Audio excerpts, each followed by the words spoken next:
Sa ano yan, isa sa pinagbawalakan namin dito yan.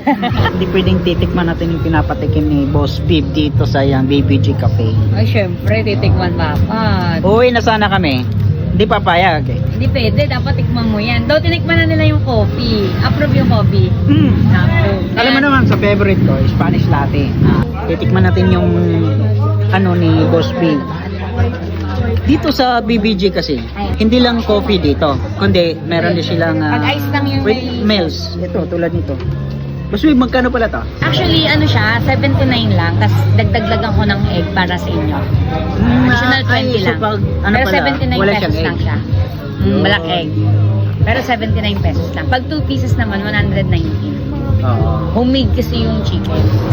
So hindi lang coffee dito, pwede kayo tambay. Pwede mo kayong mag-billiard sa mahilig mag-billiard. Yeah, may billiard din. And syempre, yung car wash ni Paco. Motor nyo din na siyempre yung motor nyo Kompleto na yan. madumi. Yan, dito si Pacboy. Hey, si Pacboy. Ano yung pulinis? Ayan, titikman na natin. Recipe namin dito yan. Yeah? Parang makaibang alam. Ikaw nagtimpla nito sa chicken? Si Boss Rom. Smash. Ha? Grand smash. Anong sira? Walang power. Kakaibang timpla ng chicken. Sarap. Sarap.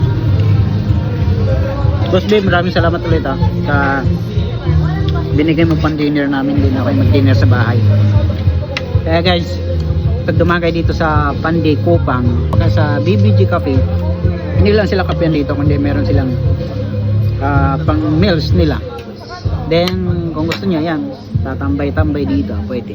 Habang nagpakarawas ka, coffee, kakain, tapos mag-billiard, pwede.